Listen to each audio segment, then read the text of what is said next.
شعیب شاہین صاحب، اتنا ڈیلے کیوں کر رہے ہیں آپ لوگ؟ اگر آپ کے ہاتھ صاف ہے، آپ سمجھتے ہیں نہ آپ نے ایویلویشن غلط کروائی، نہ آپ نے تحفوں کو غلط طریقے سے بیچا یا رکھا، نہ آپ نے اس کو یہ ہے کہ ویل ٹیکس میں بھی آپ نے ڈکلیئر کیا بقول آپ کے ٹائم پہ کیا، تو پھر پرابلم کیا ہے؟ کیوں اتنا زیادہ آپ اس کو ڈیلے کر رہے ہیں، اس کو اور ٹیکٹکس اپلائے جا رہے ہیں ڈیلے انجسٹس کے؟ شعیب شاہین صاحب جی، پہلی بات تو آپ کو جو آپ نے خان صاحب کی کامران خان صاحب کی ٹویٹ بھی پڑھی اور جو آپ کا پوائنٹ آف ویو تھا، میں اس کو ایک دو پوائنٹ آپ کو واضح کر کے پھر آگے چلوں۔ پہلی بات تو یہ ہے کہ جو حلفیہ بیان کی بات ہوتی ہے، جب ٹرائل مکمل ہوتا ہے نا، ٹرائل کا سٹارٹ کہاں سے ہوتا ہے؟ پراسیکیوشن وٹنسز سب سے پہلے آتے ہیں اور اس کے اوپر جرا ہوتی ہے ایکیوزڈ کے وکلاء کی طرف سے۔ اس کے بعد ملزم کو 342 کی سٹیٹمنٹ کا کہا جاتا ہے، وہ کوشچنر دیا جاتا ہے اور اس کا وہ جواب دیتے ہیں۔ پھر دو سوال ان سے ہوتے ہیں۔ ایک سوال ہوتا ہے کہ کیا 340 کے مطابق آپ بطور گواہ بھی پیش ہونا چاہیں گے یا آپ کا یہ بیان کافی ہے؟ تو اگر بطور گواہ وہ پیش ہونا چاہیں تو اس کے لیے ایک آپشن ہوتا ہے 340 کی سٹیٹمنٹ، وہ پھر انڈر اوتھ ہوتی ہے، وہ بطور گواہ آتے ہیں۔ لیکن اگر آپ کی وہ سٹیٹمنٹ جس کو آپ سمجھے کہ وہ سیلف سفیشینٹ ہے تو پھر آپ کو 340 کی سٹیٹمنٹ کی ضرورت نہیں ہوتی۔ اس لیے یہ بیان حلفی والی بات یہ مس کوٹ ہو رہی ہے، مس ریپرزنٹیشن ہو رہی ہے اور مس انڈرسٹینڈنگ کا نتیجہ ہے۔ یہ ایک لیگل ریکوائرمنٹ ہوتی ہے، اس کا اس سے کوئی تعلق نہیں۔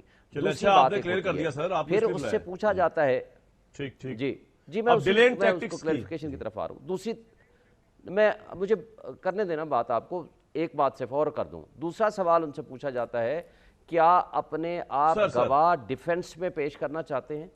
آپ ڈیفنس میں پیش کرنے کے لیے آپ کو پھر موقع ملتا ہے آپ لسٹ آف وٹنسز دیں۔ اس لسٹ آف وٹنسز دینے کے بعد پھر ان گواہان کو پیش کرنے کا ٹائم دیا جاتا ہے۔ کل 342 کی سٹیٹمنٹ ہوئی اور آج ہم نے لسٹ آف وٹنسز جمع کرا دی۔ اب یہ کہہ دینا کہ آپ کا جج یہ ڈٹرمن نہیں کر سکتا کہ یہ گواہ آپ سے ریلیونٹ نہیں ہیں، وہ اس لیے ریلیونٹ ہیں کہ میں مثلا ٹیکس کنسلٹنٹ ہے میرا، میں خود بطور وکیل بھی ہوں، میں اپنے ٹیکس کے کاغذات یا جو اکاؤنٹ سے ریلیٹڈ سبجیکٹ ہوتے ہیں میں خود نہیں کرتا، تو میں ٹیکس ریلیٹڈ یا اکاؤنٹنٹ اپنے کو پیش کروں گا بطور گواہ، یہ ریلیونٹ ہے۔ اور اسی کے ساتھ ریلیٹڈ جو بھی ریلیونٹ ہیں، ریلیونسی کا فیصلہ یہ ایکیوز نے کرنا ہے، یہ جج نے نہیں کرنا کہ آپ جو گواہ پیش کر رہے ہیں، جو سٹیٹمنٹ کرا رہے ہیں، اس میں سے کون سا حصہ ریلیونٹ ہے کون سا نہیں ہے۔ اپلیکیشن اور لسٹ آف وٹنسز دیکھتے ہی ان کی سٹیٹمنٹ ہی نہیں آئی تو انہوں نے کیسے کہہ دیا کہ یہ ریلیونٹ نہیں ہے؟ ان کو تو ہم آج سے مہینہ پہلے جانتے بھی نہیں تھے، ان کا کیا تعلق ہے توشہ خانہ میں گواہی سے؟ یہ تو بتائیں نا سر، ان کا کیا تعلق ہے گواہی سے؟ نہیں، پہلی بات تو یہ ہے کہ یہ فیصلہ نہ آپ نے کرنا ہے نہ میں نے کرنا ہے، یہ اس ملزم کا رائٹ ہے، حق ہے کہ وہ اپنی حق میں جو گواہ ہیں وہ پیش کریں۔ اب گواہ جب آ کے سٹیٹمنٹ دے گا، جج نے اس وقت دیکھنا ہے کہ اس سٹیٹمنٹ میں کون سی بات ریلیونٹ ہے کون سی ارریلیونٹ ہے۔ جو ارریلیونٹ بات ہوگی وہ سائڈ پہ کرے گا۔ ٹھیک ہے شعیب صاحب، آپ ویل ٹیکن آپ کا یہ پوائنٹ، لیکن مجھے ایک بات بتائیں کہ یہ بھی ملزم کا حق ہے کہ وہ الجھاتا رہے، ٹیکنیکل گراؤنڈز کے اوپر کیس کو ڈیلے کرتا رہے، یہ بھی ملزم کا حق ہے سر؟ جی پہلی بات تو آپ کو یہ بتا دوں کہ ہم ڈیلے نہیں کر رہے۔ آپ کو ایک بات اور بھی بتا دوں، ہمایوں دلاور صاحب جو اس وقت sitting additional district and session جج ہیں، 14 جولائی کے نوٹیفیکیشن کے مطابق ہی از آن لیو۔ پورے پاکستان میں اور اسپیشلی پنجاب اور اسلام آباد میں اگست میں چھٹیاں ہوتی ہیں، اور وہ چھٹیاں جو ہیں وہ 1 اگست سے لے کر 30 اگست تک ہیں، 31 اگست تک ہیں۔ ان میں صرف ڈے ٹو ڈے افیئرس کے لیے ججز کا 2 دن 3 دن ججز کی وہ تعیناتی ہوتی ہے، اور یہ جج صاحب 1 اگست سے 31 اگست تک چھٹیوں پہ ہیں۔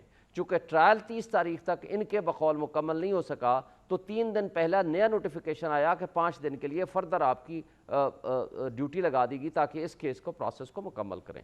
اور دوسری بات، اسلام آباد ہائی کورٹ کے چیف جسٹس نے 8-9 کوسچنز فارمولیٹ کر کے بھیجے کہ آپ ان کو ڈیسائیڈ کریں، اور وہ اس میں جو 3 چیزیں ہیں وہ بڑی اہم ہیں۔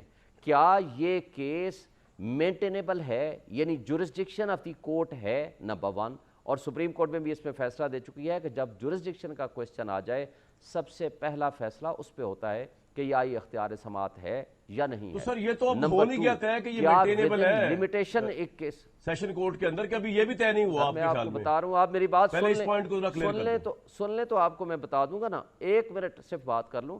یہ طے سر نہیں میں ہوا, پوچھ رہا ہوں نا, اسی کے clear کرتے اوپر چلے نا, اس کو لمبا ہو جائے گا کورٹ نے نوٹس کر دیے ہیں. اچھا چلیں بولے. جی میں اسی کو واضح کر دوں نا. اس کے اوپر سنے بغیر ریمانڈ کیا اسلام آباد ہائی کورٹ نے کہ آپ اس پہ فیصلہ کریں.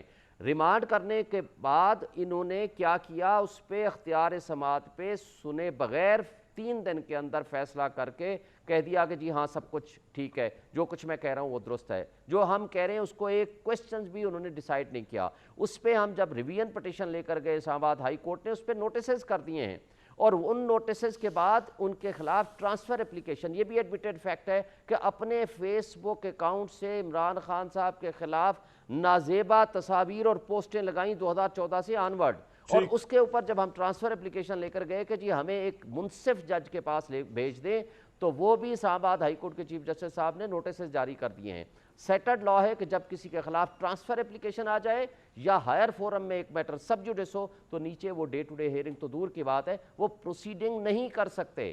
ہم یہ نہیں کہتے کہ ہمارے خلاف سارے ٹیکنیکل گراؤنڈز ہیں آپ کے سلاخوں پہ. کہنے کا مطلب یہ ہے کہ عمران خان صاحب کے پاس آپ کے نزدیک جواب جی آپ بات کرنے یا میری بات مکمل کرنے دیں, 2 باتیں. فرمائیں سر فرمائیں. کامران صاحب میں آپ کو صرف یہ بات کر رہا تھا کہ ہم ڈیلے نہیں کر رہے, ہم کہتے ہیں منصف وہ ہو, انصاف ہوتا ہوا نظر آئے, انصاف ہوتا ہوا نظر آئے, ہم نے یہ کہا. نمبر 2 ہم نے صرف یہ کہا ہے کہ اس کیس کو آپ کم سے کم ایسے منصف کے پاس بھیجیں جو ہمارے ساتھ دشمنی تو نہ رکھتا ہو. ایک شخص میرے خلاف فرض کریں میں اس سے دشمنی رکھتا ہوں یا وہ میرے خلاف دشمنی رکھتا ہے, پوائنٹ آ گیا سر آپ کا, آپ ضرور اس سے فیصلہ کرانا ہے. بالکل ٹھیک ہے سر, بالکل ٹھیک سر, بالکل ٹھیک ہے. پاکستان میں بندیال صاحب کے آگے حکومت نے 50 دفعہ پلی کی کہ آپ بینچ سے الگ ہو جائیں, مظاہر علی نقوی صاحب فلاں بینچ سے الگ ہو جائیں. کورٹ نے نئی روایت ڈالی ہے کہ وہ اپنے آپ کو ریفیوز نہیں کر رہی. تو اب یہ تو معاملہ ایک بڑے لیول پہ طے ہو چکا ہے کہ یہ جج کی مرضی ہے, وہ مورلی اس کو ٹیک اپ کرے یا نہ کرے, یہ کوئی اصول نہیں ہے. باقی جہاں تک یہ بات ہے, آپ نے ابھی تک جو گواہ, ہم تو سوچ رہے تھے کہ آپ چیمہ صاحب کو گواہ کے طور پہ پیش کریں گے, جس پہ سارا مدعا ڈال دیا عمران خان صاحب نے کہ یہ لیس ایویلیوشن کروائی یا صحیح ایویلیوشن, یہ ان کی ذمہ داری ہے.